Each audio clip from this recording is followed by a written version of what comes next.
Hello, people. Welcome to today's video, guys.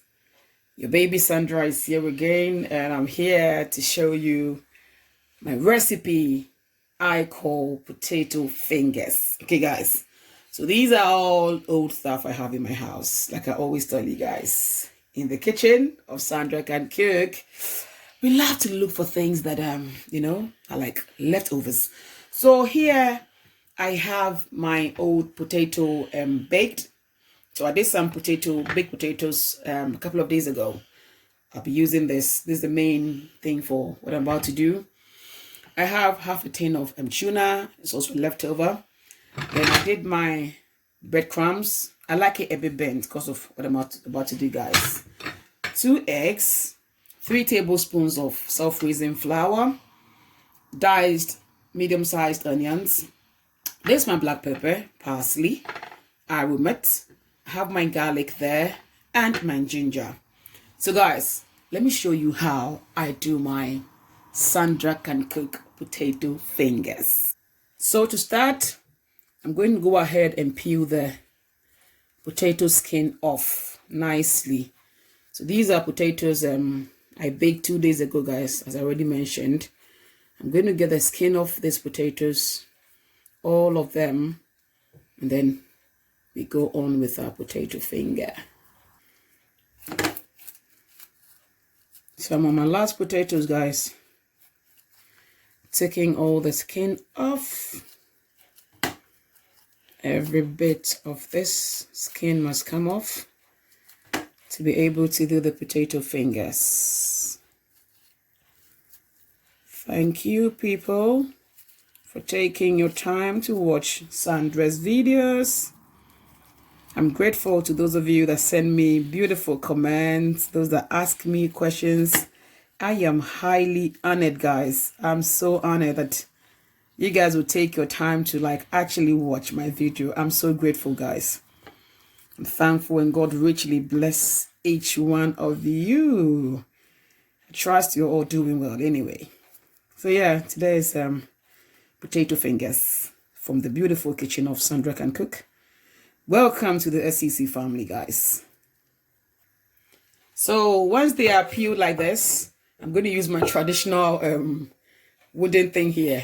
I don't know what you guys will call it, but we call it a ta in Ghana. It's simply for pounding or for grinding. Yeah. So I'm just going to do that and get all these beautiful potatoes in here, beautifully mashed down. So yeah, mash until no lumps can be found.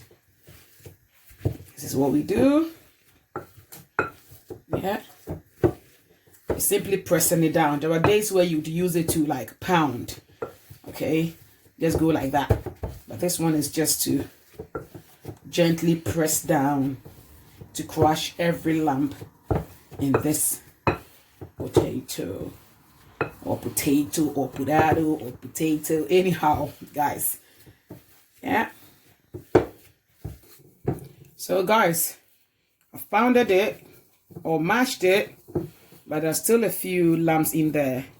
So I'm going to go ahead and get it a lot smoother, just to enable me do my rolling part.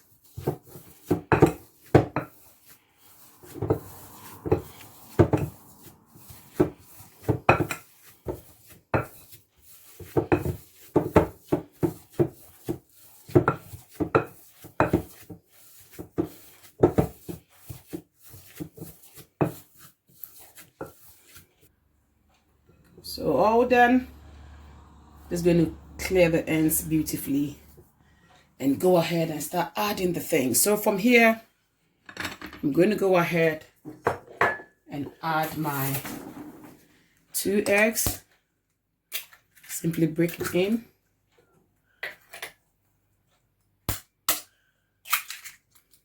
Sorry, guys. Okay.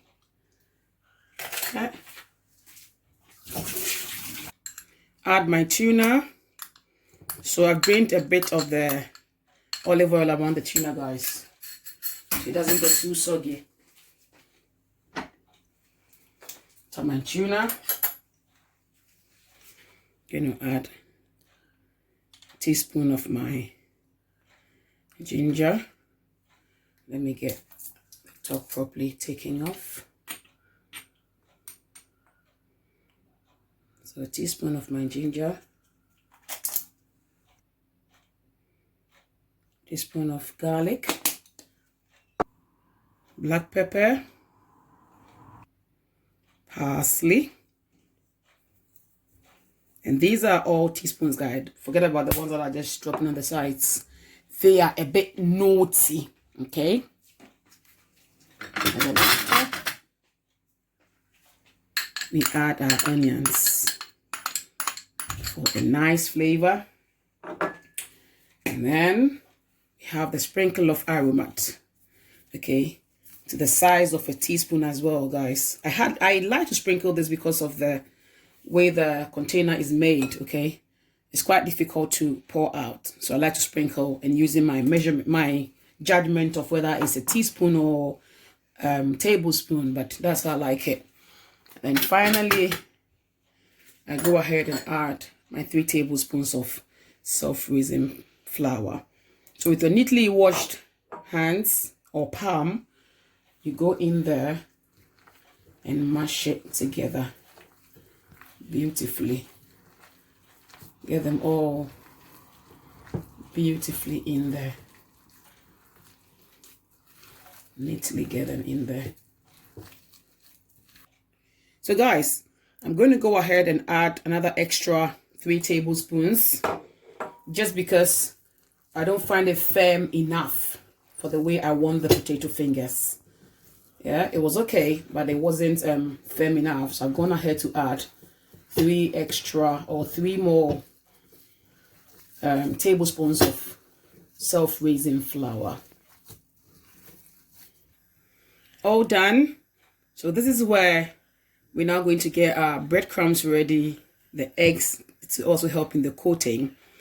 But to help me to roll this properly, I'm going to sprinkle on a little olive oil, guys. So I'm going to sprinkle a little olive oil, and this is just to avoid it from sticking to my fingers from the initial stages. Okay, it can be quite sticky, so this is what we do. So I have 2 eggs in here. I'm just quickly going to whisk it nicely just to help with the coating.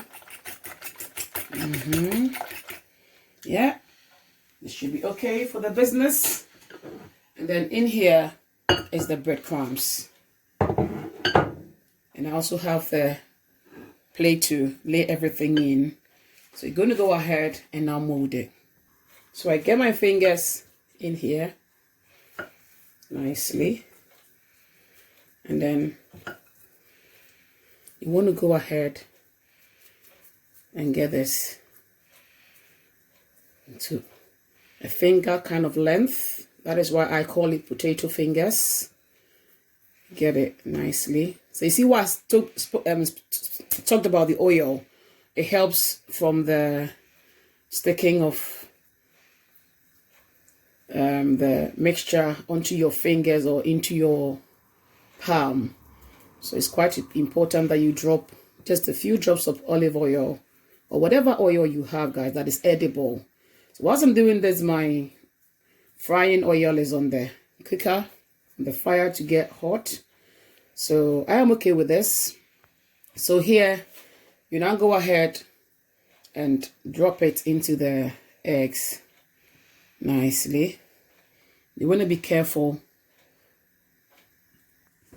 So guys, I took the egg out and decided to just coat it in the breadcrumb because I realized that it made it a bit more, much more stronger than when the egg was added. So these are the ones I've done now without the coating of the egg.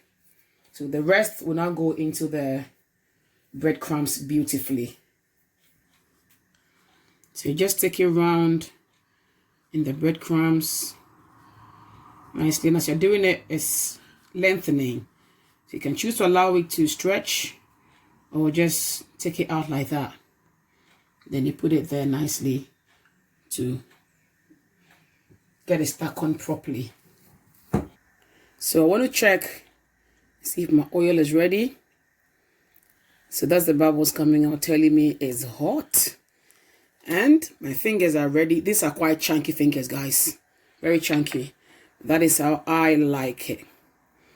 So you're going to drop them in nicely.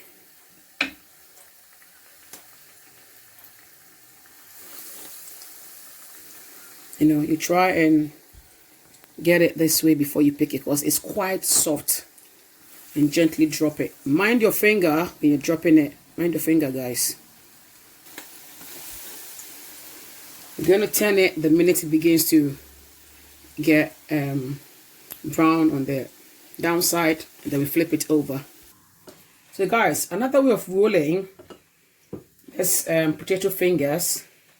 Okay, pick some breadcrumbs, yeah, and work along with it. See, so that this gives you that firm rolling you require to be able to do this beautiful recipe that most kids love, even adults love it. So it makes it a lot easier. Look at that. Instead of dropping it in straight away, there's another way you could also be rolling. So you can now go ahead and turn. Yeah, look at that. So don't worry about the splits and all that. It's simply delicious, guys. So once you touch the back and you can, you know, feel the kind of toughness underneath it, it is ready to be turned. We're going to allow the other side to also brown equally, and then we take them out. So a second turn. Yeah, that's it. Ooh, the smelling here is beautiful, guys. We can have this for breakfast, actually, guys. You can have this for breakfast. Yeah. So it is time to get these beautiful guys out of the oil. So with a lined plate, I just grab it and then get it on there. Get it on there.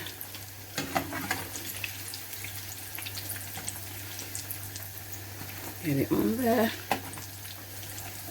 Yeah.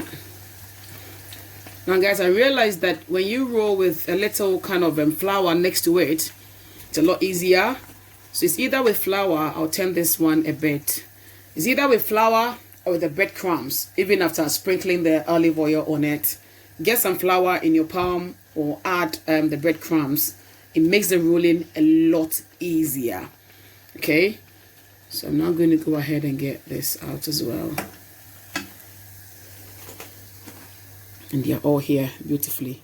Here we are, lovely people. Our chunky potato fingers are ready. Guys, I love what I'm seeing. How about you?